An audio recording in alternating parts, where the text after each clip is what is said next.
This program is brought to you by Pussy Magnets. Put a midge on your fridge with a pussy magnet.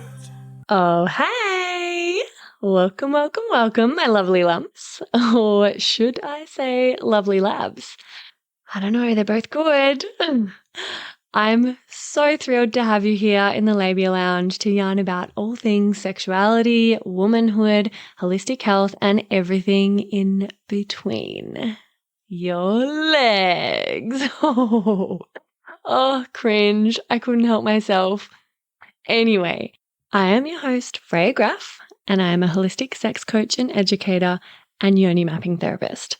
So basically, I make my living massaging vaginas and teaching people about sex.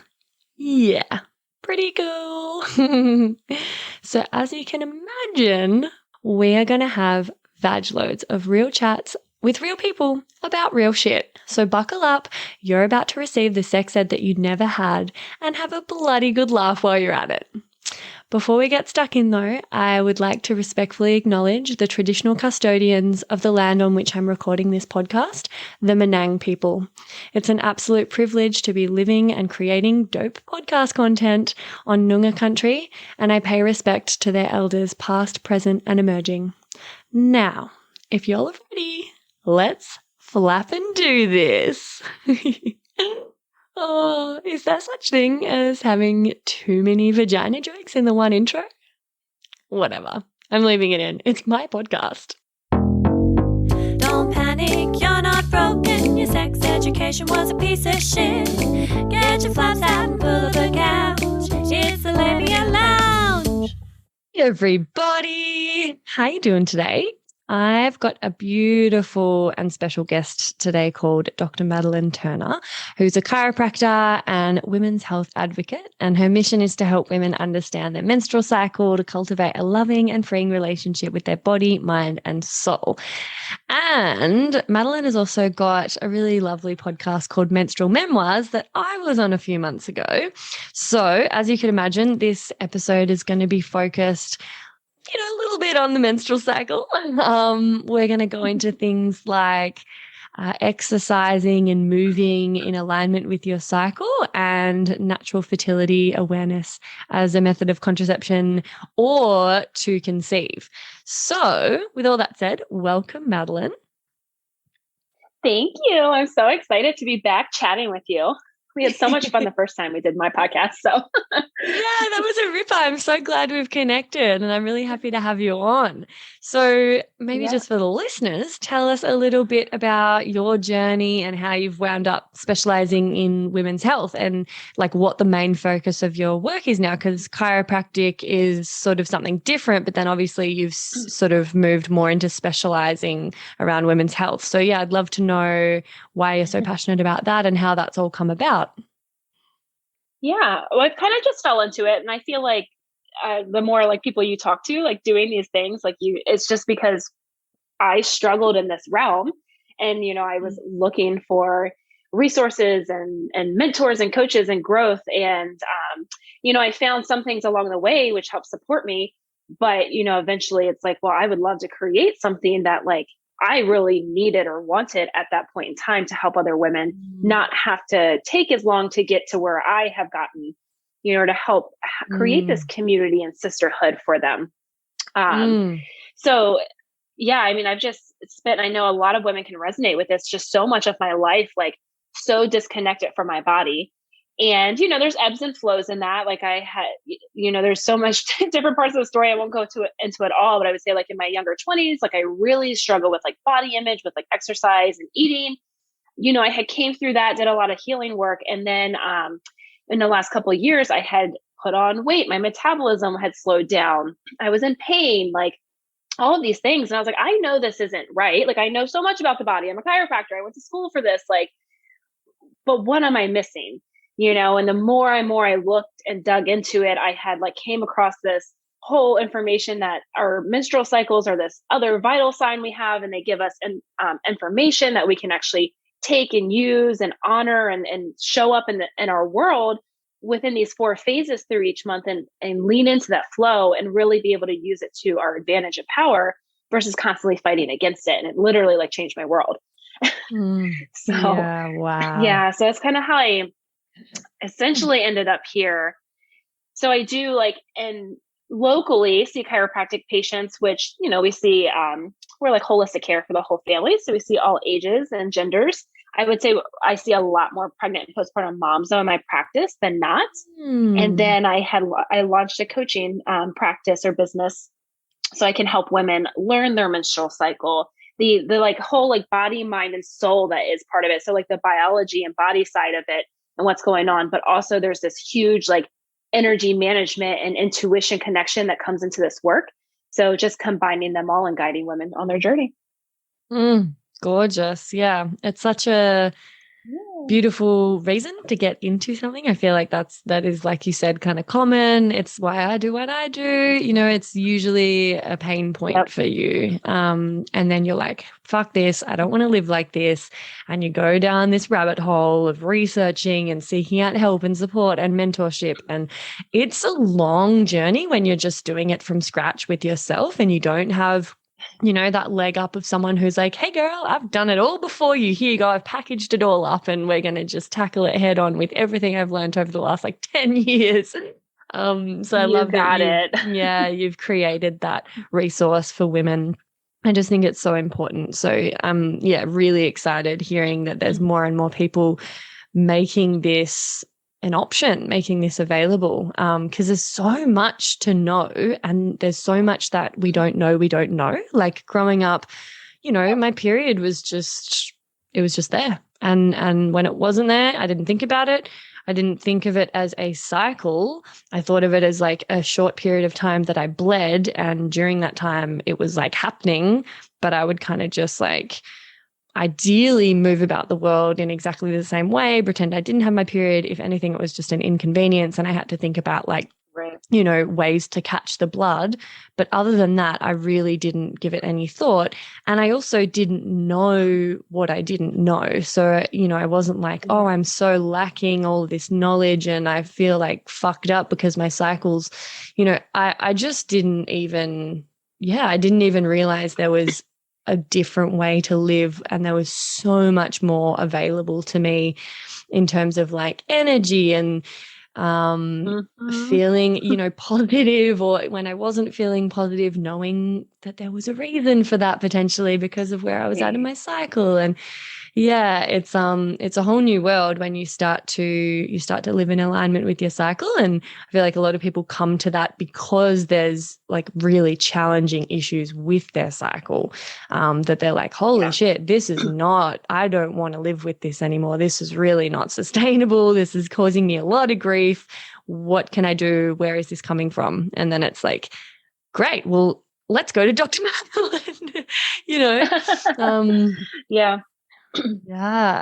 So I want to focus on a couple of things specifically. I'd love to talk about exercise because I feel like, you know, there's a fair bit more out there now about how to live in alignment with your cycle and how to eat according to your cycle. And I'm going to do some episodes on that sort of stuff specifically, but I'd love to talk to you about exercising and movement because I know that you've had a bit of a personal journey with this, with your kind of over exercising and body image stuff. And it's just not common knowledge that it's actually really important to exercise and like move your body in different ways according to where you're at in your cycle. So I'd love to hear your thoughts and maybe just like a bit of a rundown on the different stages or the different seasons, as I like to think of them in the menstrual cycle and their characteristics. And how we should be moving our bodies during each season. Yeah, definitely. Yeah. So as you said, yes, I love like the movement aspect of this because I spent probably a good 2+ years doing CrossFit, like 6 days a week, like really high intense, like never taking breaks. And that was just the movement side of it. That wasn't the stress I had from my job, the lack of sleep I was getting, you know, choosing to deal with my stress with like alcohol. So I did send my body into this whirlwind of disconnect, and I had wrecked my metabolism and my hormones like were definitely changing and things like that. And the reason like I mentioned that and share that and we talk about movement in this realm is because I know a lot of women, their like stress management technique is exercise. Right. And we've just kind of been in this space as women where we've been taught for some reason that like, well, to really get the results you want, like you have to kind of go balls to the wall, like every single day. And if you don't, then you are slacking, you're losing all of your progress, like, you know, you name it, X, Y, and Z, and that like guilt trip. And it's just not true. A lot of the exercise research and data that's out there was done on men. Yeah. Like they're not putting cycling women into these research studies because it's harder to understand how their body is changing with these other changing dynamics of how our hormones change in each phase. So a lot of the information we're given and we're being told to do certain things off of, like we weren't even fairly represented in the studies. Yeah. Never mind the fact that we're kind of trained like little men and we're not little men at all. Like men's bodies operate different with their hormones than ours do. So totally. That being said, I'm going to run through, there are 4 phases, kind of how long they last, what your hormones are doing in each phase. And then we can talk kind of about like the movement that supports each phase a little bit better. Yeah. Fabulous. Hit me. Yeah. Perfect. Okay. I always start with menstrual phase because your menstrual phase is the one that like everyone already knows. That's when you bleed. That's your period. Like we're all at this point, like aware of that phase. It's the easiest to identify, right? Because like we are literally have blood coming out of us. So your menstrual phase is about 3 to 7 days long.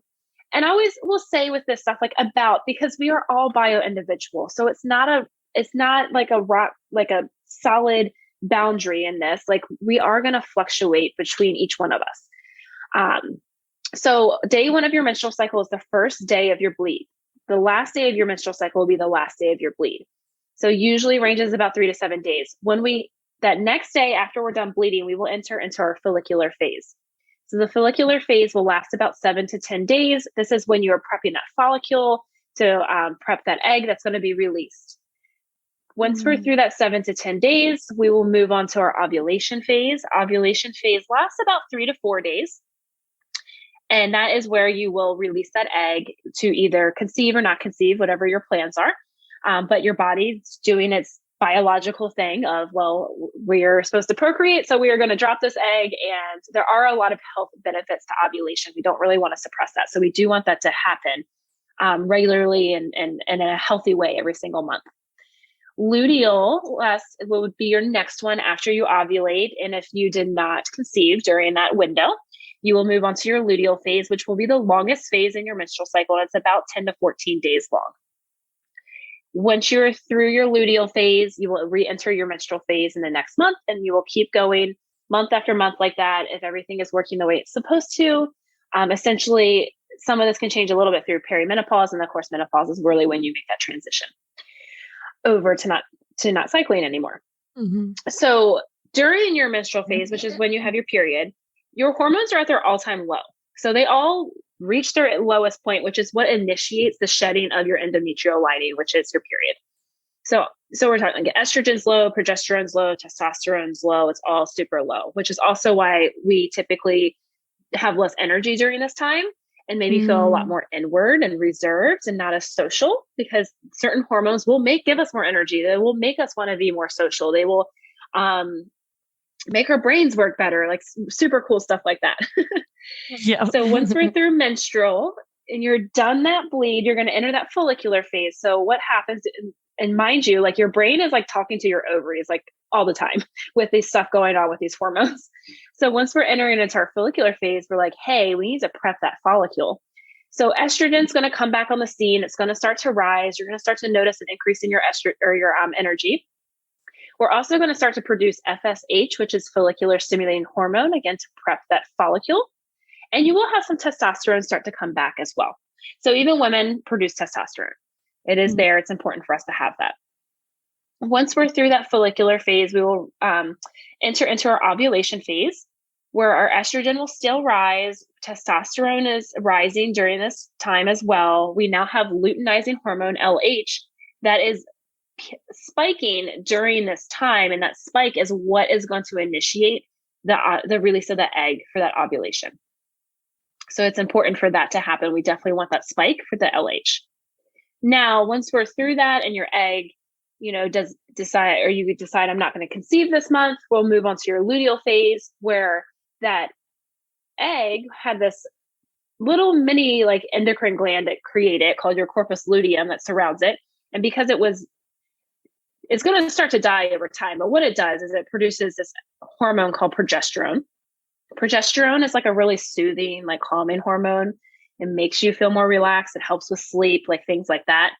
It's also the hormone that has that thermogenic effect that will raise your basal body temperature, which is one of the ways we're going to talk about later on how you can naturally like know when your fertile window is, when you can conceive or avoid sexual intercourse in certain ways to not conceive. So how you can use this to your advantage. So during a luteal phase, you have this progesterone. It's there. And remember, luteal is your longest phase. So it's about 10 to 14 days. So some hormones, so the progesterone's there, it's rising, estrogen's rising a little bit. At this point, you have stopped producing FSH and LH because that was to prep and release that egg, which you already did. And then in the second half of this cycle, and your luteal phase, all of those hormones start to decline. Your estrogen, your progesterone, your testosterone. And remember, when they reach their lowest phase, again, is when we reinitiate that menstrual phase with the bleed and your period. So that's kind of like a nice little overview of what's happening through those hormones throughout the month. So we are not the same every single day, which I think is like really empowering and cool to know, because I've definitely tried to show up in the same way every single day. And often, before I knew this information, beat myself up and like, well, how come I could do all this stuff yesterday and today I'm like tired and crabby and, don't want to talk to anybody. And it's because these hormones influence these things. Yeah. It's not all in your head. This is real life. This is, and by us talking about this and understanding this and teaching each other about this, we can now show up in that space differently, and we can ask the conversation to be different. Right? Like I had a male reach out to me the other day, and he was like, how do I support my partner during her period and like menstrual, like her whole like cycle and stuff? And I was like, I think it's great that you're asking this question.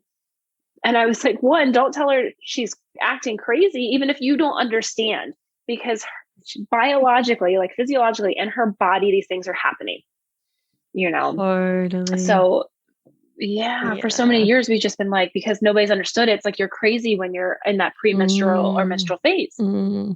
Yeah. And I think like oh, sorry. I was just, I think there's a bit of a delay. Okay. I was just going to say like how we feel about ourselves and our energy levels and our moods is so affected by that kind of cultural belief around like lack of knowledge, cultural ignorance really about the menstrual cycle, and that whole trope of like, oh, have you got your period? You're acting cray-cray. Like that infiltrates the way we actually view ourselves, and we're just feeling like, until you know about the way your hormones affect your mood and whether you're feeling social or whether you're feeling introverted and whether you're more irritable, until you know that there's like a really reasonable and rational reason for that, like you're just out there feeling like a fucking psycho as well, and you're just feeling crap about yourself, and you're like, wow, what's wrong with me? This is such a roller coaster. I'm just like feeling like I'm killing it one day, and then the next day I'm not killing it, and I've got to start all over again and get back on the horse, and it's just like so discombobulating and disheartening. But then once you do know that, like, we are not linear beings, we don't function the same way every single day. We don't have a 24-hour cycle like men do.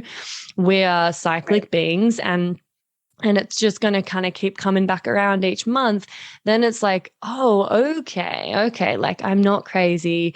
This is how I'm supposed to work. And I think it's like, like moving towards the exercise topic. Like I know you were just about to head there, but we pretty much just push ourselves to go hard all the time, in day-to-day life, at work, whatever, because we're kind of following that masculine blueprint.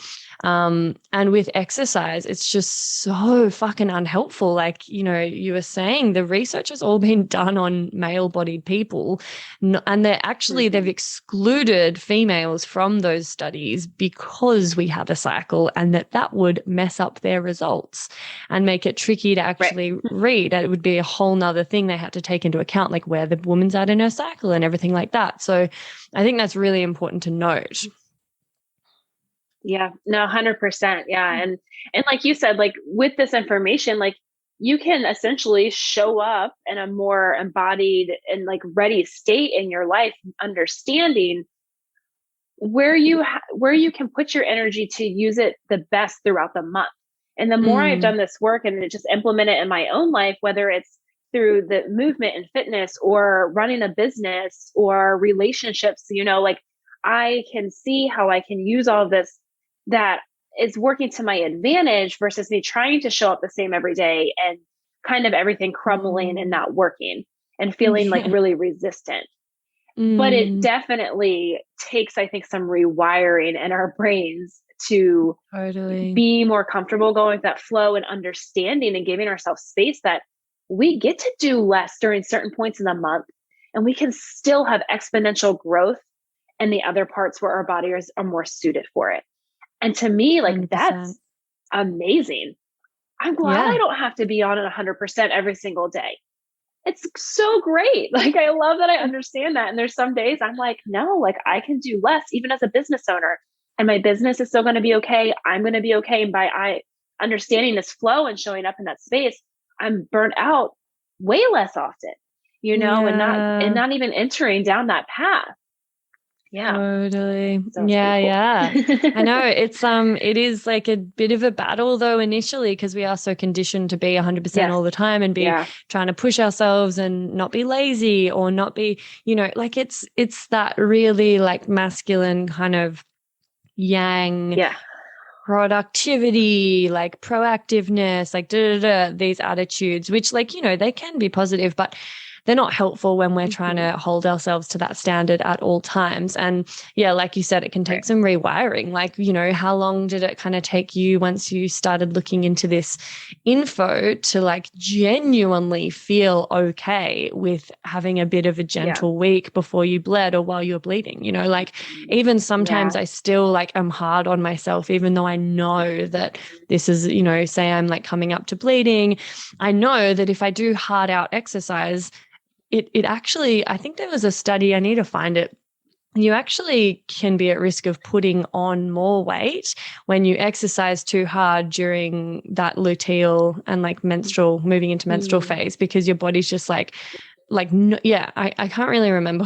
I've butchered this. I can't remember why exactly. I need to find it. But because where our metabolism changes, our hormones change, the way we're kind of converting our kilojoules or calories into energy is really different throughout different times in our cycles. So it's actually not helpful and can be doing the opposite of what you want it to do if you're exercising too hard during that stage in your cycle. And even though my brain knows this, and I know that I really should be taking it easy and finding more gentle ways and just honoring my body, which I do, there's still that little voice in my brain that's like trying to push me to go harder and be like, oh, don't be lazy. Come on. Like, because we've just been trained to be like men as much as possible. Otherwise we're seen as weak or we're not, equals. So it can be definitely challenging to like shift your mindset around it and embrace, your cycle. Yeah.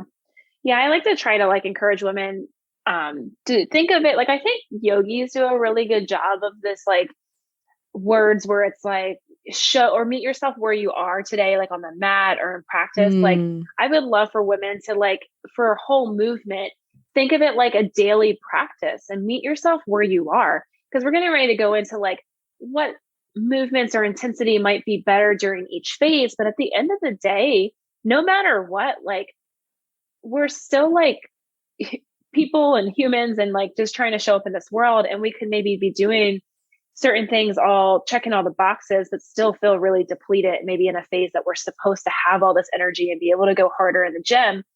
So it's still really important every day to check in with yourself and see where you're at, emotionally, physically, spiritually, and then decide from there what's going to best support you in that day. Definitely. So can you tell us a little bit about how we should be moving our bodies and how we should be implementing exercise at each different stage? Yeah. So in your menstrual phase, when you're on your bleed, it's typically better to like have time for rest and recovery in this phase. So if you are somebody who likes to be in the gym and like lift weights and stuff, usually what I tell people is more like body weight movements or lighter weight, focusing on form, making sure you have plenty of rest time in whatever you're doing. But other things like gentle yoga, gentle walking are good as well. During this phase, again, like in checking in with yourself, it's completely okay to give yourself permission to skip a workout. If you wake up and you're just like, your energy is not there, you're feeling like super inward and you just need to be more giving yourself more like comfort and maybe movement just doesn't feel good in that moment, then like, it's okay to be like, today, I'm not going to necessarily work out, and if a walk is, like you got to check in and see.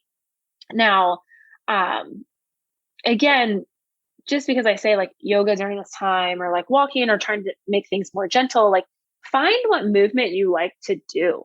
And then we can scale it for each phase. Like I still love lifting weights and CrossFit type of workouts, but how can I change them during this phase? I add a lot more rest time in for sure. I don't do heavy weights. I focus more on form, those type of things. So kind of adapting it on where you're at. Okay. So menstrual, like I said, more rest and recovery focused. Not that you can't. I was actually just listening to a really good podcast the other day. I forget the doctor that was on it. And she was mentioning, it's not that you can't even do somewhat of a little high intensity during menstrual phase. Again, every woman is different. So you need to check in with your body and see how you respond. But even sometimes for some women, like a Tabata, which is maybe a little bit, is that shorter intensity, but you get rest afterwards, could be really good during this time for some women. So again, a lot of this is going back, and what this practice is all about is getting to know yourself and your body, and then showing up in the best way for yourself during each day. Yeah, beautiful. So yeah, after that menstrual phase, remember, we're going to move into follicular, where you have our hormones starting to come back on the scene, starting to give us more energy, that type of thing. Our brain also is changing through each one of these phases. So during this phase, you actually have increased neural connections in your brain, which makes it easier for you to step outside of your comfort zone. So trying something new in an exercise class, if there's something you've been wanting to try it out. It'll be easier for you to do it during this phase.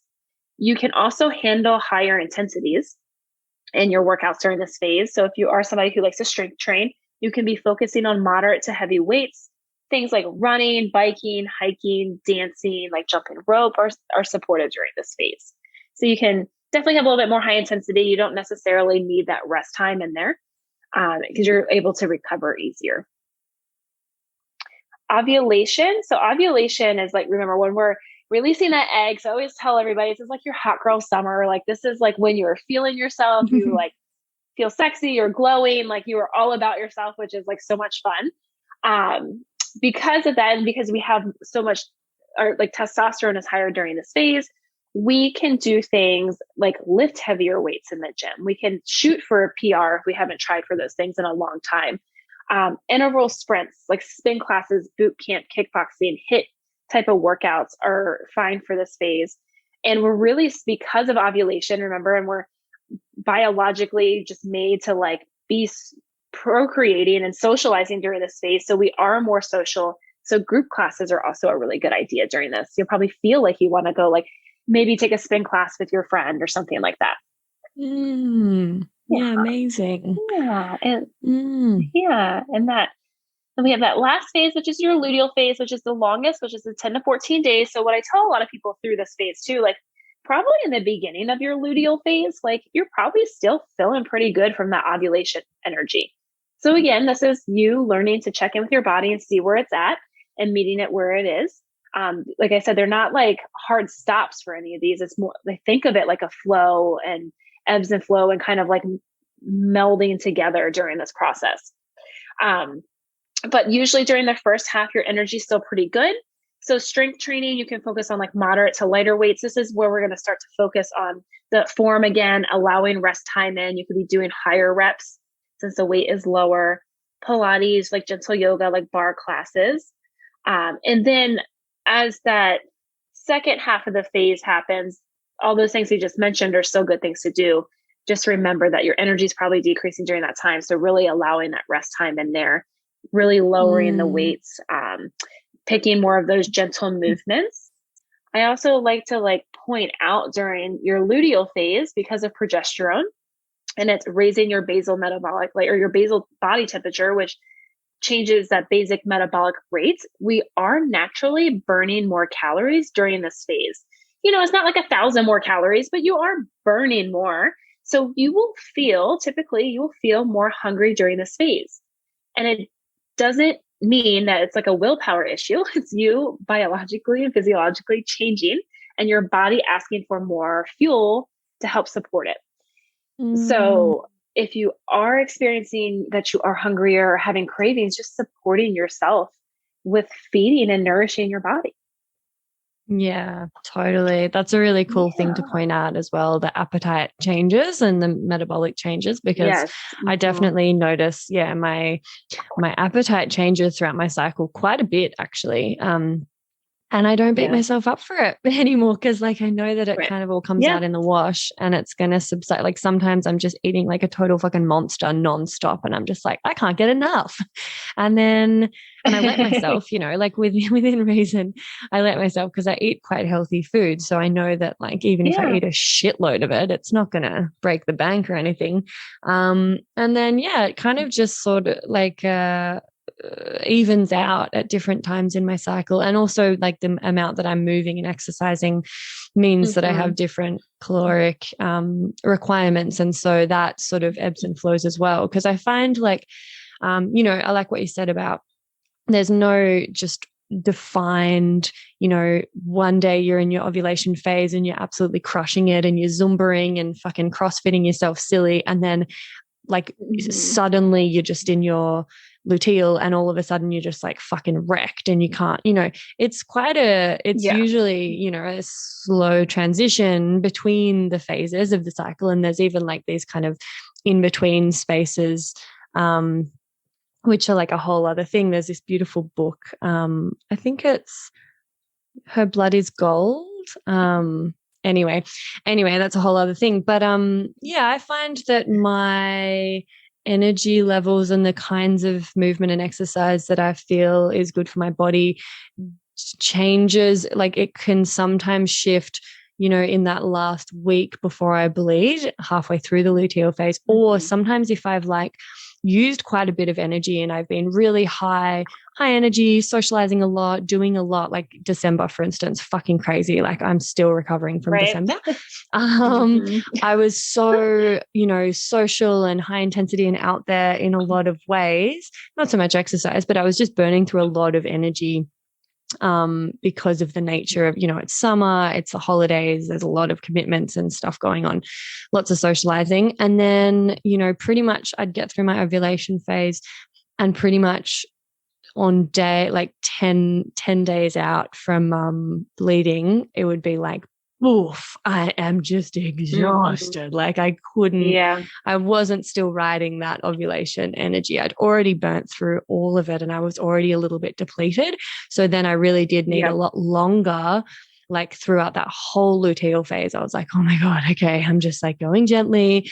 And then through the bleed, I was going gently. I just needed so much more gentle time and rest. Whereas if it wasn't December and I was managing my energy a bit better and not burning through it all and kind of, pushing myself at the, during the follicular and the ovulation phase, then the ovulation kind of just, I can ride that a little bit longer into the luteal and I can, ride up until maybe a week to a few days before I bleed. I've still got a decent amount of energy before it kind of flips. And then I'm just I'm so premenstrual.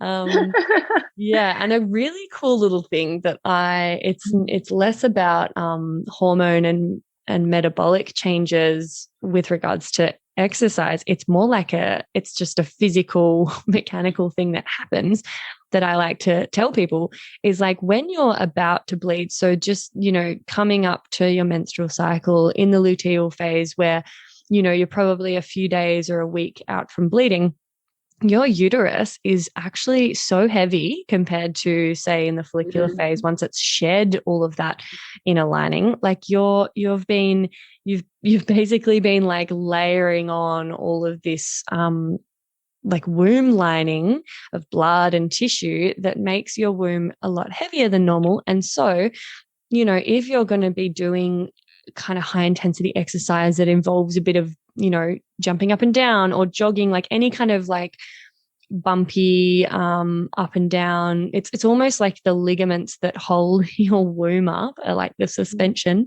And because the womb's heavier and you're bouncing up and down because you're going for a jog or you're doing like a pump class or a Zumba or something, yeah, it's actually going to strain and stretch those ligaments that are attached to the uterus because they're not used to that sort of heavier weight, and it's really putting pressure on them. So I try not to do anything that's going to jostle my womb around too much or bump it up and down and strain those ligaments when I'm coming up to bleeding and, you know, those first few days of bleeding as well. I love it. That's a great like perspective on all of that. Yeah. So I'm wondering like what this can, like, what does it look like for you? How, like, do you notice, like if you're not respecting your body's natural ebbs and flows, and like moving in alignment with your cycle, what happens? Or if you speak to clients about it, like what are some of the things that can happen if you're really not respecting your body's needs in this way? I mean, a lot could happen, right? Like you could be looking maybe at injury because maybe you're overtraining or doing things too high intense, like all the time and not giving yourself time to like rest and recuperate like you should be. Just more like burnout for exercise. So again, are you tired? Are you not recovering?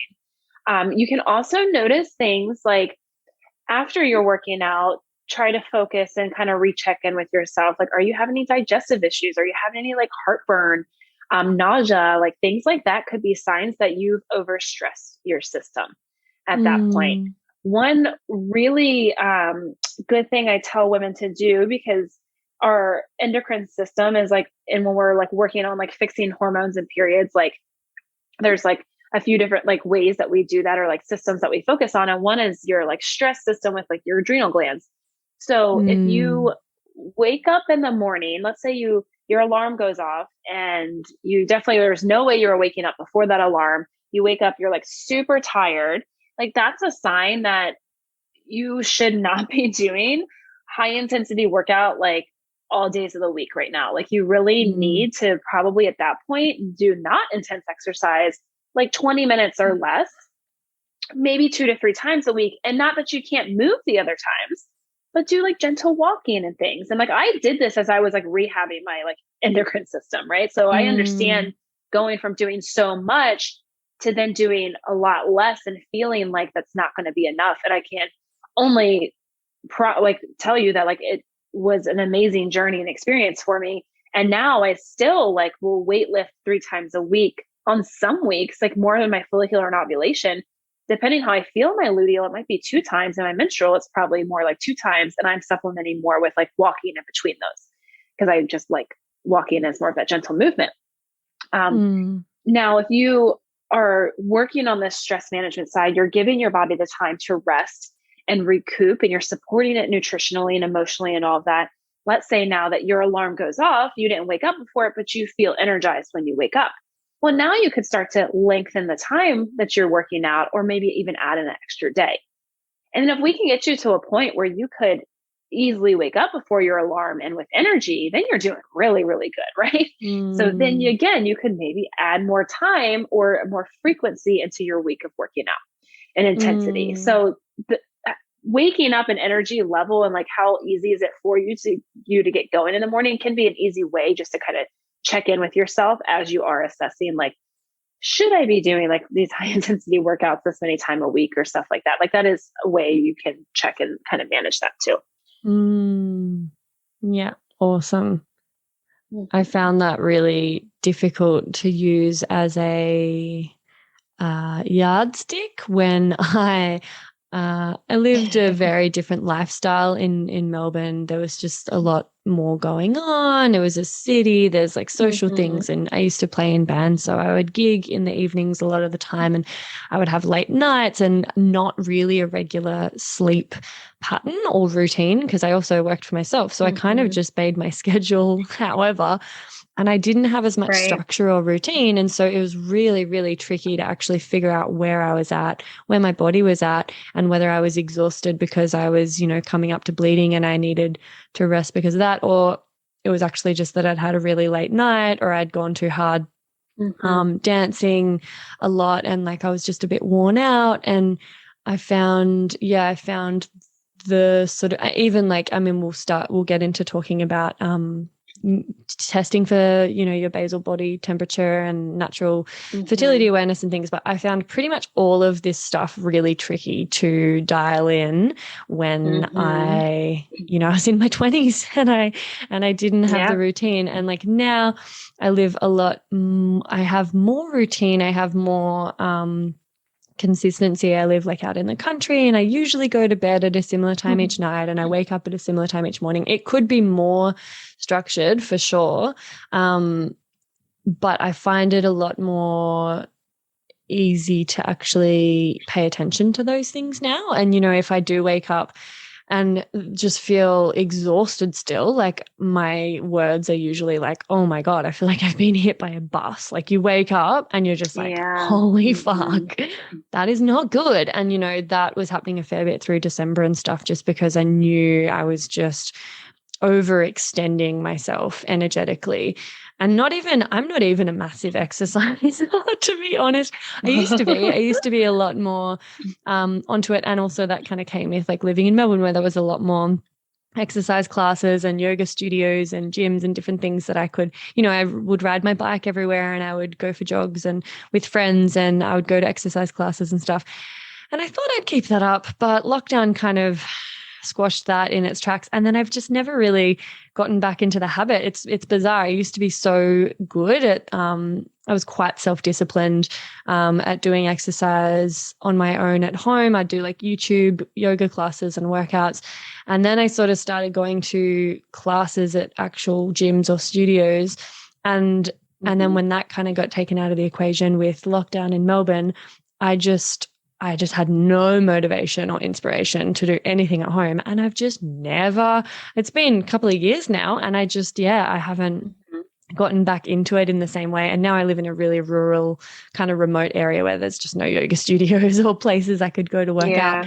And I do yoga at home a bit here and there. I go for lots of walks. I might ride my bike or go surfing or something. But I find the ways that I move now are a lot more like, going for a surf or like walking along the beach or getting out in the garden. It's more kind of like natural ways that I'm getting movement in. But yeah, it's very gentle compared to what I used to do.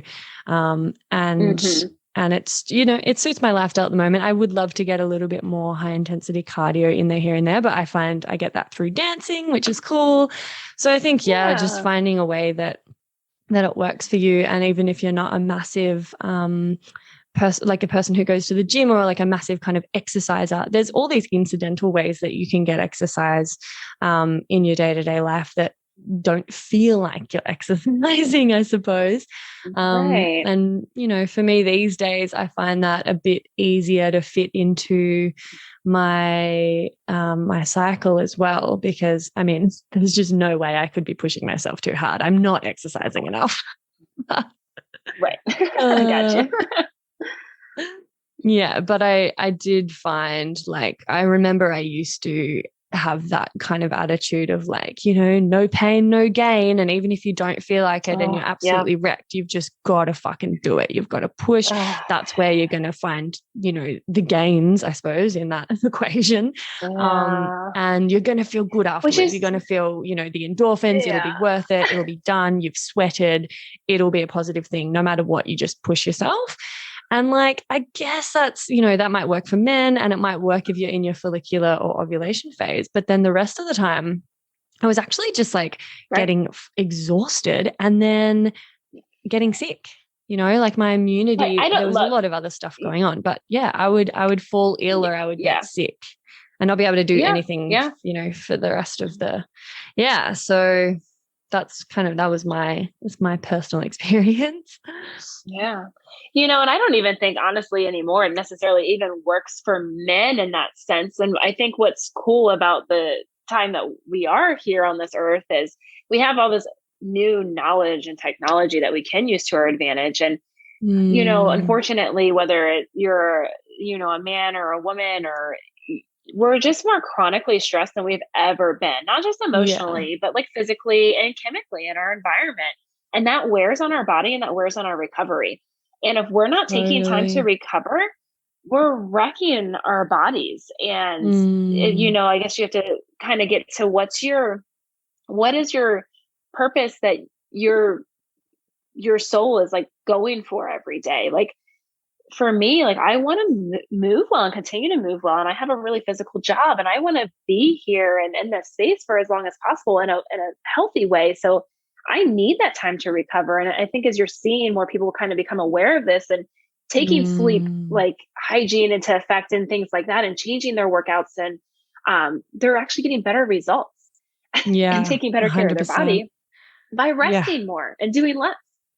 Totally. Yeah. Rest, like factoring in rest and regeneration is like just as important as the actual exercise and movement. And there's no point doing, like, I feel like for me, and I think it was in this study that I keep referring to that I actually have no fucking idea like where it came from. But the gist of it was like, if you're going to be doing high intensity exercise right before you bleed and in your menstrual cycle, you're actually like doing more damage than good. You may as well not be exercising. And in fact, it's worse than if you just weren't exercising at all. Like it was really like, this is actually a podcast I heard with this amazing guy who had gone super deep into like exercise research, specifically with like women. And he'd started doing all these same studies that had only ever been done with male participants and doing them with women. And I think he's a high level trainer or coach or exercise scientist that works with like female athletes. I'm going to have to dig him up. I'd love to get him on actually. But yeah, it's really like, it's as simple as that. Like if you're just pushing your body when it's the wrong time to be doing it or you don't have the energy, like we are all so stressed and burnt out as it is in this like world. I got adrenal fatigue and my doctors were just telling me like, don't fucking exercise at all for the next 2 years. Like just stop. So it's like, it's doing way more damage than good a lot of the time. So yeah, I mean, this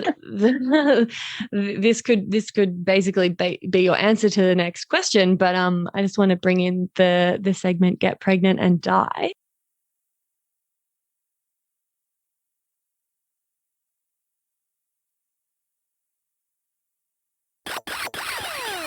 Don't have sex, because you will get pregnant and die. Don't have sex in the missionary position. Don't have sex standing up. Just don't do it. Promise?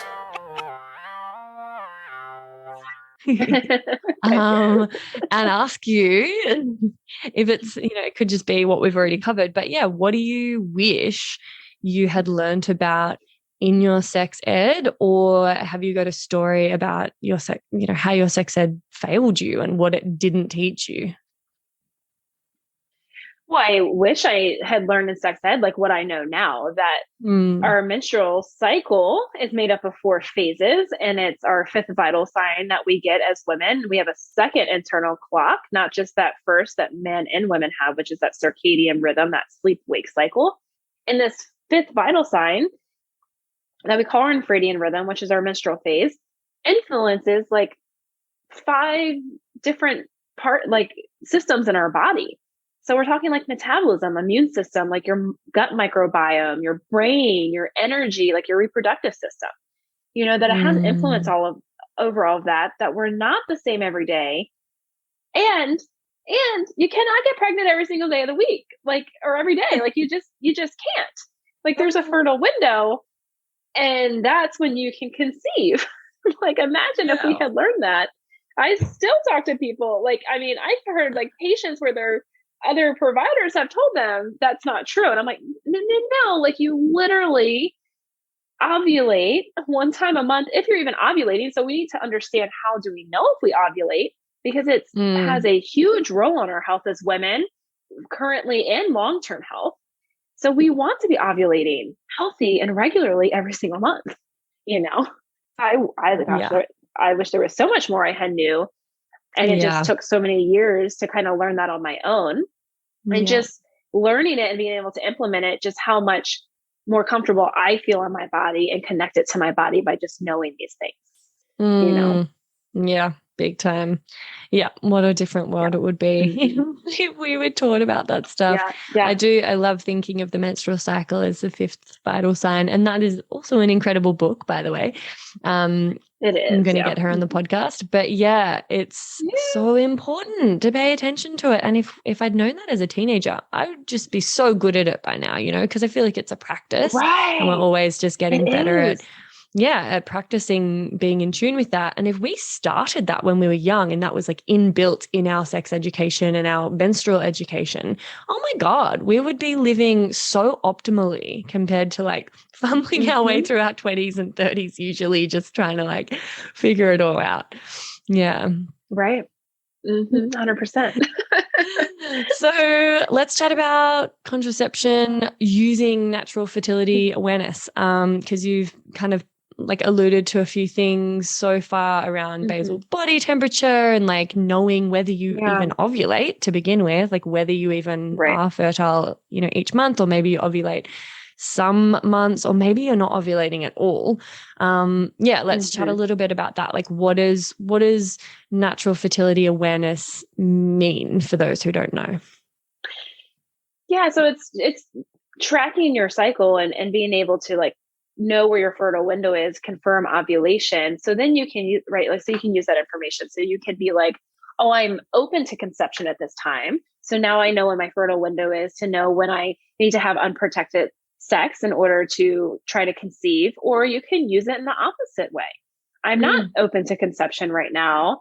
So this is my fertile window. I need to use a barrier method or avoid that particular part of like sexual intercourse during this window that I could conceive, and just make different choices during that time. And there's a few different ways to confirm ovulation. The main one is looking for a spike in your basal body temperature. But you also want to like cross-reference it with one of the other two, which would be like cervical fluid or cervical positioning. Some people out there, and another way to kind of have an idea if you've ovulated is you can use LH strips, which is picking up that LH hormone that we talked about, which surges in order for you to release that egg and ovulate. The only downside with that is it doesn't necessarily confirm that you ovulated. It'll tell you that it surged so that you should be ovulating, but it doesn't confirm it. So if that makes sense. So that's why I typically go back to like basal body temperature and cross-reference. Cervical fluid is usually like the easiest for people to, I think, to start observing and picking up on, to help cross-reference it. So those type of things. Now, I'm guessing you're probably going to ask like some more detailed questions, but basal body temperature is taken with a special thermometer, not the normal thermometer you would probably just buy to check to see if you have a fever.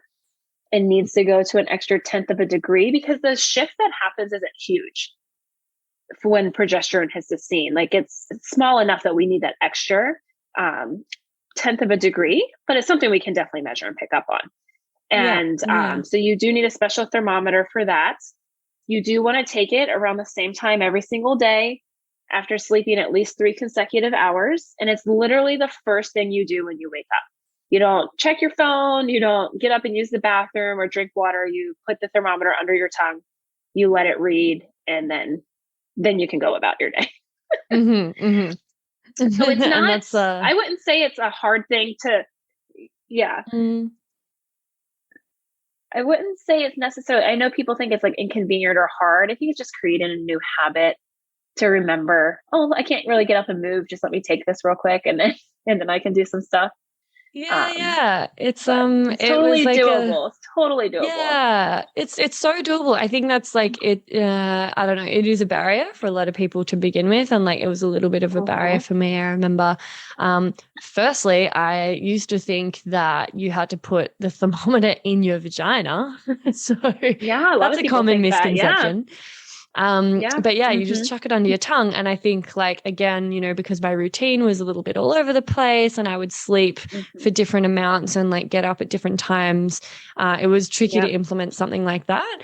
But then, when I committed to it, the first few times I sort of forgot, in the morning to do it straight away as soon as I woke up. But then after a few mornings, because I just had it right next to my bedside table and I would try to remember. And then, it just somehow dropped into my head as like this new habit. And when I woke up, that was the first thing I thought of usually. So now it's just this like ingrained thing where like, I reach for, because usually I would like wake up and I would like get out of bed and do a wee and go make a warm lemon water. So healthy.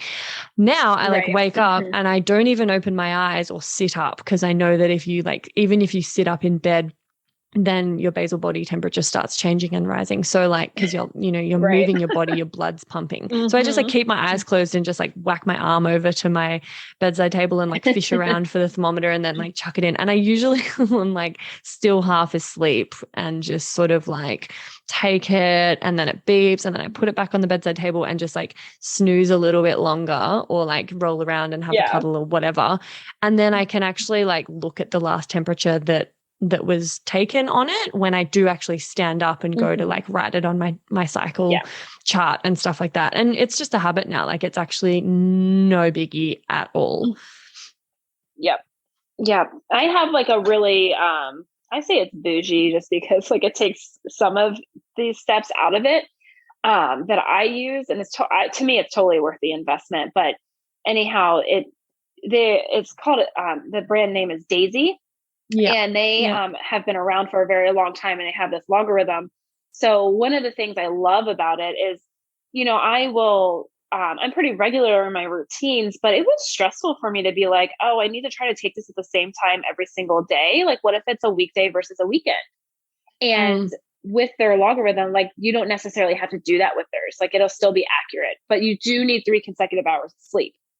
So as long as like I've done that, like, when I wake up, I'll just, take it and I don't have to stress myself out about like, oh, is it around the same time every single day? And it's also connected to an app, which is really cool. So you can just sync it and it plots the point for you. And it also lights up to tell you like if you're in your fertile window versus not. So like to me, it made the whole process really a more enjoyable, I guess, experience in learning it. But I think even if you don't have one like that, you can by all means still do this. Just find an app where you can track your temperature and it can plot it, or you can do this on paper. And give yourself probably about 3 months to learn it. And then sometimes people need more help then there's people out there who like specialize in this and you can hire them to help you, so, and there's nothing wrong with that. Some women feel comfortable learning on their own.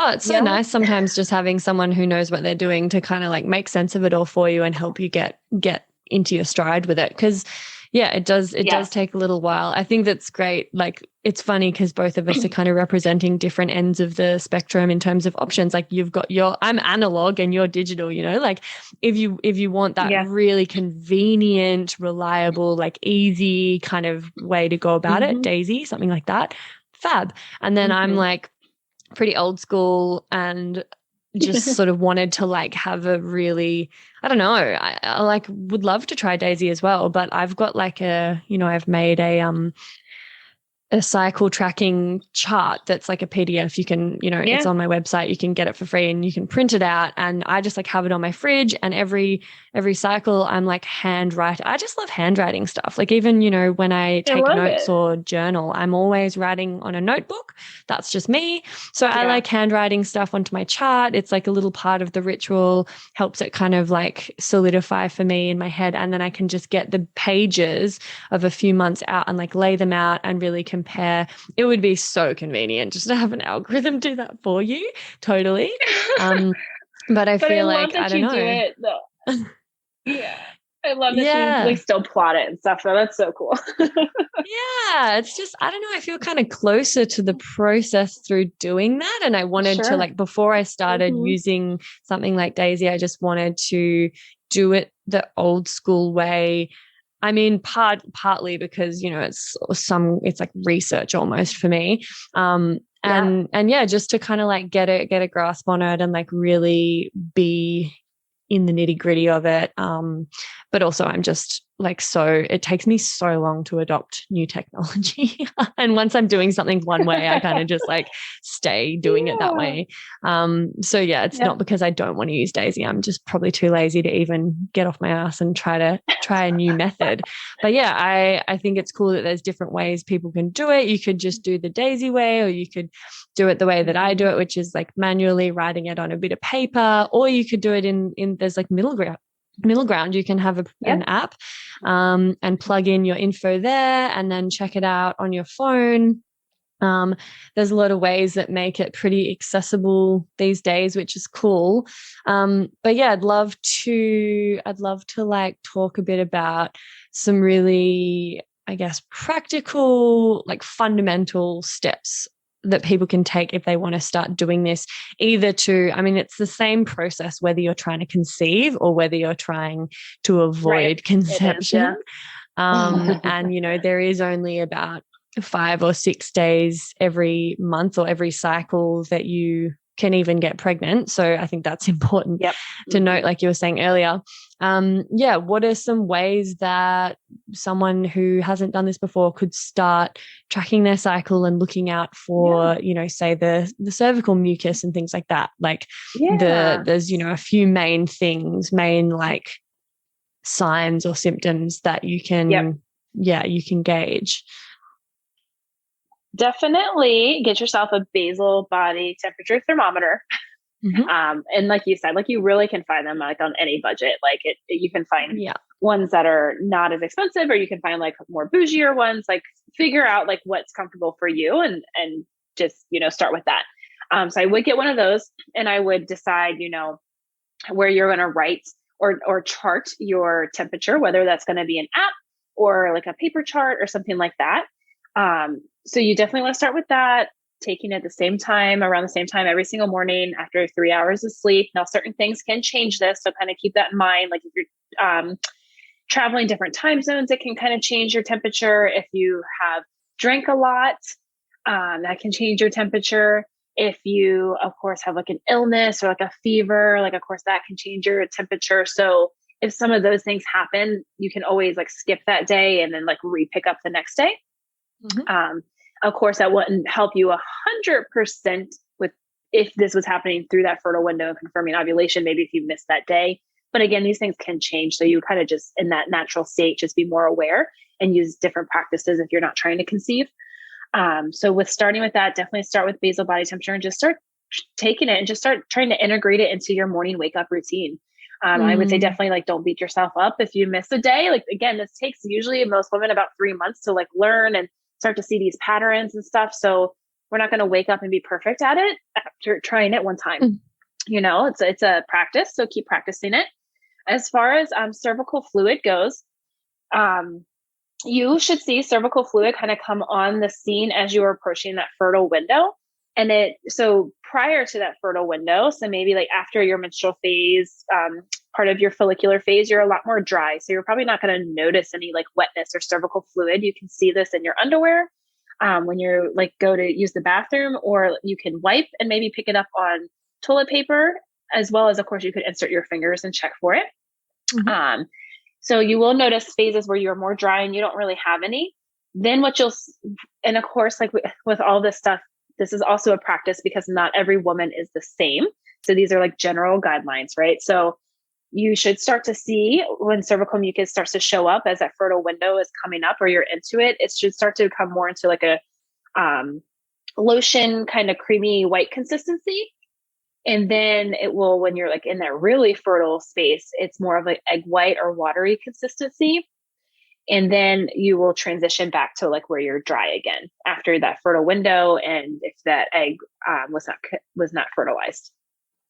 So basically, like a good rule of thumb is if you are noticing any type of that cervical fluid around that fertile window, you would assume that cervical fluid is able to help sperm get to the egg faster, and it can help you get pregnant. So totally. that's like a good starting point as well. Yeah. Because I used to think, I think I read somewhere years ago, like about the egg whitey, like stretchy consistency, and that day was when you ovulated. And I thought like, okay, well, when I found that in my underwear, that was the day that I'd ovulated. But actually, like, that's not the case. And there's actually a few different kinds of cervical discharge that, you know, can indicate that it's either coming up or that it's happening. And nowadays I don't try to like get too obsessive about like what kind of, you know, because it can be like creamy and lotiony, or it can be like really watery, but like quite a bit, or that stretchy egg whitey consistency. And it kind of changes, but I do notice that around ovulation, there's just more of it. And I start like actually noticing it. Whereas like the other times in my month, there's like regular like discharge that you like do see like little bits in your undies, but it's not as much. And then when I ovulate, I can like sometimes just feel an actual letdown of moisture or liquid. It's just like all of a sudden I'm like, it's almost like, you know, when you pass a clot when you've got your period and you can feel it passing through your vaginal opening.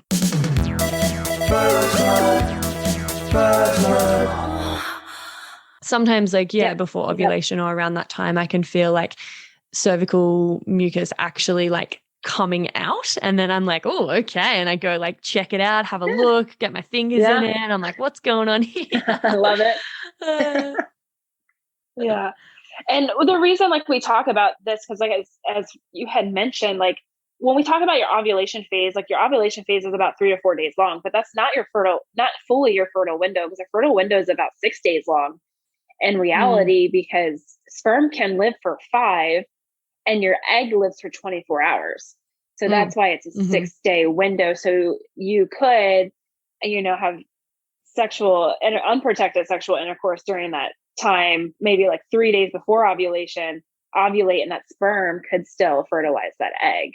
Yeah, because of all that amazing cervical mucus keeping it alive. Yeah. That's really and you know, like in like a really random case, there can be super sperm that can last up to 7 days. I'm always like a little bit careful for like, you know, a week usually, but and that's why it's also like important when you start doing this to wait at least 3 months before you're like really relying on it as your contraception method, because over the 3 months you can start to see the patterns, and ideally if you've got a regular cycle, you can predict ovulation through seeing what has come before in those previous cycles, because you are still, it's like if you figure out when you're ovulating, you know, you've still been fertile for like technically like 5 or 6 days before that. So it's not that useful to know when you've ovulated at the time, unless you have done that for a few cycles in a row and you can kind of predict that, like, okay, so I know that I'm going to ovulate in around 5 or 6 days. Now is when I need to stop having unprotected sex or whatever. Yeah. Yeah. You got it. So other than cervical mucus and temperature, what are some other signs? You said something about cervical positioning. Is that like the sort of third thing that you would say is a nice little entry level or like fundamental tool that people can use to check? Yeah, so you would have to check cervical positioning by actually like inserting, usually like your middle finger is the longest for most people. So inserting it up to try to touch and feel your cervix, you should be able to. During ovulation, it's actually going to move up higher. So kind of keep that in mind. Whereas post ovulation, your cervix will be lower and like firmer to the touch. So kind of like if you touch the tip of your nose, more of like that consistency, I guess, or touch. And, you know, I mean, you can definitely, you know, work on that one. I do think, I know for me, it was just easier. Fluid was just easier to like visually see, you know, and feel versus, this while learning those, having to then learn what my cervix feels like. And is it high or low? Not that you can't by any means, you definitely can. And I definitely encourage you to be comfortable with your body and do those things. But so that is another one you can do, is check your cervical positioning. Yeah, it is. Maybe not for everyone, but for me also, that felt like a slightly like more of a reach and like less convenient and quick and easy to do that one, just because also like I don't have the longest fingers. I think my vaginal canal is quite long and my cervix can be tucked away in some pretty interesting places. And it is tricky for me to reach. So then I would have to be squatting and then that would be changing the position that I'm feeling it in anyway. And it just wasn't a super, like that could be for some people a really great, easy way to check whether they're ovulating or not. But I feel like it's probably out of those three, the least accessible and easy to learn, depending on, maybe you just know exactly what your cervix feels like and where it's at throughout your cycle anyway. And it's, you've got long fingers or you've got a shorter vaginal canal and you can just reach it quite easily because it's also like your arm length and your torso length and like the angle that your cervix sits at and stuff. I've got like whether you've got like retroverted, and my cervix can be like quite tricky to reach because of its positioning. So depends, but that could be a really great one for a lot of people. And I definitely recommend like giving it a go. I'm trying to get into the habit of doing it a little bit more. I do forget quite a bit. I'm not perfect at this stuff either. But I want to get better at that as well. But I do find the other two, like keeping an eye on cervical mucus, tracking my cycle and knowing kind of, luckily I have a really regular cycle, so I can see the same patterns emerging each cycle. And like temperature, basal body temperature is a really great one for me as well. And just to like clarify for people, it's going to be different in Fahrenheit and Celsius, and we use different because you're from the States. But I guess I don't know what it is in Fahrenheit, but in Celsius it's like it's 0.03 kind of roughly a rise in temp. It's not going to like stay in your head from hearing me say it verbally right now, but you can just look up what the temperature rise is that indicates like that it's been significant enough to indicate ovulation has taken place, and that progesterone is coming in. And just start to see, because like my temperature, I guess because I still don't have a crazy regular sleep time and wake time and whatever, especially for the first few months of doing this, it was still a little bit all over the place. And it was like around the time of ovulation, it would start to rise, but it wasn't sort of significant until like way into my follicular phase. And I was like, I still can't pinpoint the exact day, because it's meant to be like when you see that temperature rise of a significant increment. So like I've gone from like 36.5 degrees Celsius to like around the 36.8 degrees Celsius, or something like that. For 3 consecutive days. So that is like meant to be when it indicates. Yeah. Is that kind of your understanding of it?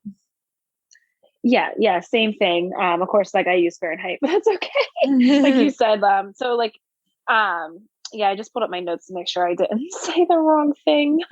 But a day or two after ovulation is when you'll see that rise in your basal body temperature, which is about 0.2 of a degree in Fahrenheit and 0.1 of a degree in Celsius. And it should stay elevated for like the next 3 that you measure, compared to, I think you look at like the average of like 6. Okay. So for Fahrenheit, it would be somewhere around 97.8 and around 36.55 for Celsius. So you got it. Yeah, cool. I mean, that's where I guess Daisy makes it so much more easy, because I'm just like fucking around with like small decimal places in Celsius degrees and stuff, and like trying to sort of map it out. But it's been a cool process for me, and I feel like I've got it like relatively dialed in now, even though it was like a little bit confusing at the start. But definitely an app or something like Daisy can take all of that guesswork out of it for you. Very cool. So just before we wrap up, I wanna chuck in. I've got a couple more questions, but I want to chuck in the classic segment TMI. We love it. TMI, we love it. TMI, we love it. So yeah, it's like totally optional to participate. That's also inspiring just to say no, but I want to like rebrand TMI from too much information to too much inspiration, because I feel like it's really inspiring to chat about things that are commonly considered as like too much information. Don't talk about that in public, or that's not really fit for public consumption. Like, ew, we don't want to know about that. Like, why are you talking about that? You know, I just feel like that's so unhelpful to even have a concept like TMI. So I find it really inspiring and relatable and like normalizing to just fucking talk about this stuff openly. So do you have a TMI story for us? I don't know. Like, I mean, I talk about this stuff all the time, so I don't really feel like it's TMI, like you say. You know, I not one that necessarily pops in my head, other than like, I mean, I've just tried like so many things as I've been like going through this process and learning it. And I just think like just having conversations, like being in a dating world and having conversations with men about this stuff is like really interesting, because of course a lot of men don't necessarily want to talk about it and they're not comfortable, but I'm like, but this is like what I do. So if you can't have these conversations with me, then like, this isn't going to go very far if it makes you like super uncomfortable, or because I choose to be different than I would say a significant amount of the population. Like, yeah, I'm going to tell you when I know when I'm in my fertile window, because I'm not going to be on hormonal birth control. Like, it's not the best choice for me. And to just have to have those, like, I think maybe a little bit more sensitive, or what we would normally see as tougher conversations, because what's the reality in society? Like, most of the time, like, women are the ones who are on some sort of hormonal birth control to make sure they're not getting pregnant. And there's not really too much thought into it on the male side of things if they know that the woman's on it, you know, and it like relies on them so much. So I don't know if that fully like it gives you like a great TMI story or anything like that. But, you know, with where I'm at in life, you know, I've had to navigate that in like the dating world, which is definitely interesting. Definitely like a lot different than something like I think like most guys are like, who are you? What do you mean you do these things? Well, that's like a pretty perfect. I mean, it's not like that story was TMI, but it's a really good TMI anecdote, because like you're copying this response from guys in the dating world, like, oh, Madalyn, that's too much information. Like, don't tell me about your cycle. I don't want to know about your cervical mucus. So like you're actually coming up against this attitude of like, there is such thing as TMI, and like applied to your fucking cycle, for God's sake, from dudes who expect to fuck you. Like, totally ridiculous. And have conversations about them too. Like, oh my God, I like to see them squirm. To even see like, if you're in that space where you're going to talk about having sex with each other, like, do you even know if they'll entertain the idea of having sex on your period? Like, so many men I've met are like, no. And I'm like, really? Oh, yeah. I know. Some people are so squeamish about that stuff. And it just is like probably coming from this kind of cultural shame around periods as being filthy and gross and like, you know, shameful, and we should just like keep them private and not talk about them and not let anyone else have to be a part of that process. Like, and I feel like that's just so outdated. Like, get over it, guys. Like, the blood is just extra lube, for fuck's sake. I know. So crazy. Great. Well, yeah, thank you for sharing that. I think it's important. That's like a perfect example in the real world of how, TMI is unhelpful and continuing to perpetuate the shame around a woman's body. And that's like definitely, I hope that you're not having sex with those men that are like receiving that information really terribly. Like, if I was a guy, it's like a test a little bit, right? It's like weeding out the unsuitable suitors. exactly. So aside from, helping you weed out the like little boys that you don't want to fuck, how has this method and tracking your cycle and like being in tune with your cycle changed your life and your relationship with your body? And how has it changed your sex life as well, while we're on the topic? I mean, yeah, well, it's completely changed my relationship with my body. Like now in this space, like I can, like I had said earlier, like work with myself versus against myself, which I think puts us in a completely different, empowering space. And it allows you to like see this magical, beautiful being that you are and to be able to like tap in and use that and feel just like sexy and comfortable in your skin. Even, I think, even in like not your ovulation phase. Of course, everybody loves ovulation phase, right? But like, what about the times that you are being called to be more raw and go more inward and having to like sit with things that are working in your life versus not working and navigate through that? I think there's a beautiful process within that. And I, at this, like, could never imagine going back to not knowing this information and not honoring those cycles. Like, it's given me so much inner wisdom and more connection to my intuition that it's just amazing. It allows me to step more into who I'm being called to be as a woman each day. So just as far as that goes, it's been amazing and beautiful. And as far as like sex life goes, it's made me way more comfortable. I think just like I said, in my own skin, to show up in that space with somebody else. And now I understand what's changing in my body. So like, I know that like, okay, in my ovulation phase, I'm already naturally more wet. Like I have natural lube there. Like probably don't really need as much foreplay. Like probably just kind of get to it really fast if I want to, versus when we're more in our luteal, or if you're choosing to have sex during your menstrual phase, like you might need more of that like gentle touch and like longer foreplay times. And, I haven't been in a relationship for a long time with somebody in a long time. But, I was talking to another woman one time about how much this information changed her marriage, because she was like, well, now I know, like, I'm not just like, oh, don't touch me because I'm in my luteal phase and I'm getting ready to get my period. And now I understand what's changing in my body. And now I can meet him in a different space and be like, we need to just take things slower and be more sensual and more gentle and have more time for this foreplay type of scenario, and then engage in that sexual activity fully. Like that completely changes the game, right? It's pretty cool.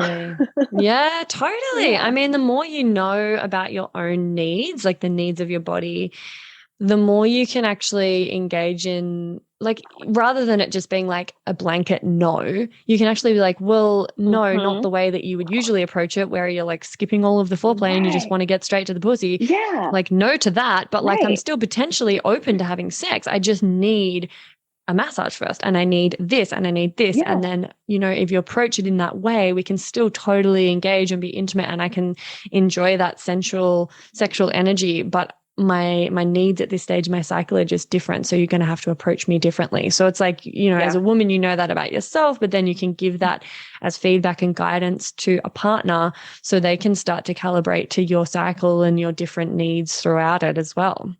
And I think like another thing I hear from women a lot is like they're really afraid, like if they are thinking about going off hormonal contraception, or if they're not on hormonal contraception and they're like, they're with a partner and they've been using condoms, but they want to like have unprotected sex. The biggest like killjoy for their arousal is like fear and stress of getting pregnant. And I think like that, and that's why people don't want to go off hormonal birth control, because they're like, no, like sex would just be so stressful. I would be like constantly worried about getting pregnant. And it's really like, there's that big fear around it. But I think once you have a grasp on this sort of method, it's so empowering, and it just takes that stress out of the equation. And then you can just enjoy sex, unprotected sex. I mean, there's still like STIs to worry about if it's like a casual thing and you're not in a long-term relationship. But you can enjoy it without the kind of like impending doom of potential pregnancy, if that's what you're trying to avoid. And like I just had a thought, because when I do talk about this as a method of contraception, sometimes I get the response from people like, oh, you know, that's like, it can be seen as like hippy dippy or like being outdated I because they're know. getting it mixed up with like the rhythm method or the Billings method, which are like the more well-known or like used to be the well-known methods that are like, I don't know, they all get lumped in with this. And I just wanted to like get you to clarify, like, you know, because it's a common misconception about this method, like what makes this method different to like those old-fashioned like Billings or rhythm methods that aren't actually very effective, and what makes this method more reliable. Well, you're actually like confirming ovulation, you know, with that basal body temperature, cross-referencing with cervical fluid. Like that's such an important part to doing this. But I think even like whether you're looking at the other ones or like fertility awareness, like I think this just happens in my like everyday life, honestly, not even just with this type of stuff, because I am a chiropractor and I choose to live my life differently than what our like mainstream medical model is. And I don't know how much, in all transparency, how much like your guys' medical system looks compared to like our medical system over here. But like, I'm the quack doctor. I'm the weird one. I don't give medication. I believe that, you know, diet and lifestyle, and you can heal without these things. So we're the ones that were like pushed down by, let's say, like that medical complex and called crazy and hippies, and we don't know what we're talking about, and it doesn't work. And this happens in the same scenario with this. Like the medical system took the power away from that individual and told them that they could not do this without them, which is bullshit. You can do this without them. You can 100% learn your body and know when you ovulate and confirm ovulation and know when your fertile window is, and be very successful at it, where you can work on conceiving when you are open to conception, and then or not conceiving when you're not open to it, and it works. But they don't make money by you doing that.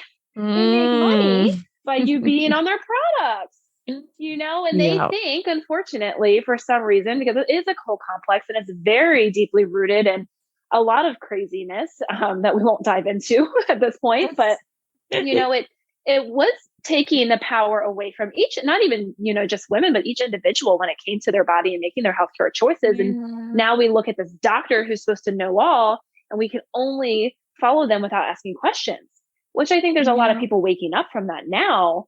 But no, like we can do these things and they are okay. But I mean, I still have patients like I'll see in my practice or coaching clients who will go to their OBs and they will be like, hey, or a gynecologist, like, I don't want to be on this birth control anymore. I want to track my cycle. And their doctors will tell them essentially that they are crazy and that they are going to get pregnant.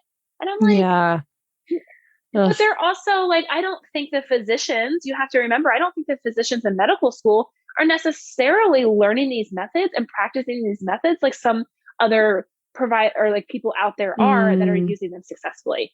Yeah. Like in medical school, they barely get any nutrition. So they're not giving you nutrition advice. And they're telling you it doesn't matter what you put in your mouth. Totally. Like, of course it matters what you put in your mouth. Come on. Yeah. So, I know. That was a little rant, but. Oh God, no, it's totally, you're preaching to the choir, sister. I'm just so off the Western medical system, and I pretty much just avoid going to GPs if I can absolutely help it. And I don't really take what they say as gospel because they just don't know what they don't know. Again, like they're not taught about this stuff in their training. And they're really encouraged to, and like they're encouraged to like endorse and push medications and the pill and all of this sort of stuff on us. But if you look at the statistics with this method of like natural fertility awareness as contraception, there's actually another name. Do you know what the name is for this method as contraception? I thought it was just fertility awareness method. Yeah. Okay, cool. That's what I call it. But there's like an even more, it's like a sciencey sounding name or term. I can't remember. Anyway, they're like efficacy, success rates, whatever you want to call it, like of perfect use are 99.3 or something. Like same as the pill, same as the fucking pill. So it is without completely. Yeah, exactly. Yeah. That is important to note and so empowering and just free, you know? Yeah. Mm-hmm. Yep. Yeah. Well, fabulous, fabulous. I'm really into everything we've chatted about. I feel like we're kind of on the same page with this stuff. And hopefully, it might not be for everyone, but hopefully we've given people some alternative perspectives and like options if they do. Maybe you don't feel like tackling, this method of contraception right now. Maybe your like lifestyle just doesn't really allow for it, or you're not quite ready to sort of come off the pill or like let go of the convenience of some other kind of method of contraception. But that this is a thing now, that there are resources out there like Madalyn, like me.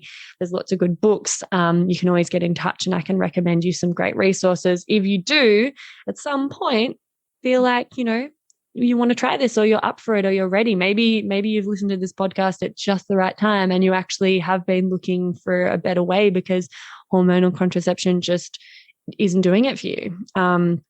So yeah, like I think this is a really important topic. I'm so grateful that you've come on and chatted to me about, both of those. We've hit two pretty big topics there.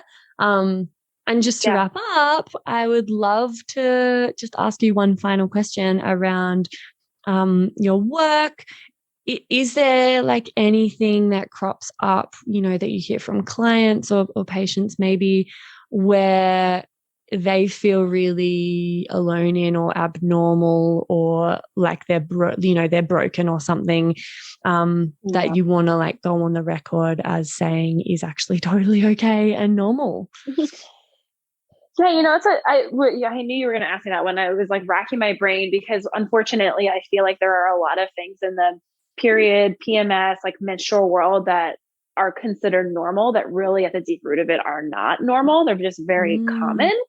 But actually, as you had were re-asking me, what popped into my head and came up is like, I'll talk to women or things and who feel comfortable sharing these things with me. And I would say like, maybe just like the interaction with their body and their like the cervical mucus and fluid and things like that. Like, I think women aren't used to understanding that there are times of the month where they will produce more cervical fluid. Some women are going to produce more than other women, and that like these things are normal. And it's okay to have them. I just think about like one patient I had who was, shared her experience about an appointment she went to with her provider, and they like made her feel kind of bad about like her amount of cervical fluid, and basically kind of planted the seed in her head that she must have some sort of like STI or something because of the amount of fluid she was producing. And she's like, no, like I haven't done those things to get in that position. And anyhow, got kind of bullied from my understanding into getting these tests performed that all came back negative. And I was like, these people look at how many vaginas and things all day long, and they can't even realize that, of course, women are going to be different, but that's normal. Like, but I would say that's definitely popping in my head that I would say definitely like cervical fluid is maybe, I think, a thing that we don't really talk about in this realm. I mean, like in this realm we do, but like we're talking about like sex education and like, and those type of things that we don't know if it's what's normal or not. And it is normal to have it and to feel it and to see it and those things. Yeah. Yeah, that's such a good one to mention because, it is often in that TMI category of like squeamish bodily functions that gross people out. And like, it's so devastating, to hear that the medical professionals that are in a position of like, I guess kind of power or like authority at least are shaming and bullying this poor woman. There's something that's probably already like we already have, I don't know, a fair bit of, not everyone, but like, I definitely used to have a fair bit of like embarrassment or shame about any kind of fluid that came out of my vagina. I was just like so grossed out because of my conditioning and because of like, all sorts of factors. But I wound up being, before I got into this work, being like really grossed out by my own body, really grossed out by period blood, really grossed out by mucus or like whatever. And I would like literally, before I was with a guy or whatever, I would kind of like wipe away any moisture with my hands, like any natural lubrication, or like if I was aroused and, you know, my yoni was lubricating, which is fucking great. Like, wish that would happen every time, you know, and I would like wipe it away with my hands. And I fully forgot. I'm just remembering this now, that this was a habit I would do sometimes because I was worried that then they were going to touch me or like finger me or whatever and notice all this lubrication and be like, ew, gross. Because I was grossed out and I thought like discharge was something to be ashamed of and that it was embarrassing and not that normal. So yeah, like that one really kind of that example sings out to me, because if I felt like that, you know, and those doctors were telling this woman that, then how many other people have been going through life feeling as though their cervical mucus or their discharge wasn't normal or wasn't okay. Yeah. Right. Thank you for sharing that. Yeah. Well, on that note, love wrapping up an episode talking about cervical discharge. Yeah. On that note, I'm gonna love you and leave you because I know we've gone a fair bit over time. Okay. I should have checked in with you about whether you had the extra time. I just got carried away as I do. It's all good. But it's probably getting on for you. I mean, it's morning for me, but it's nighttime for you. So I will let you go and do your sleep hygiene. Okay. Thank you so much, Madalyn. It's been a pleasure. Thank you. Bye. Bye. And that's it, darling hearts. Thank you for stopping by the Labia Lounge. Your bum groove in the couch will be right where you left it, just waiting for you to sink back in for some more double L action next time.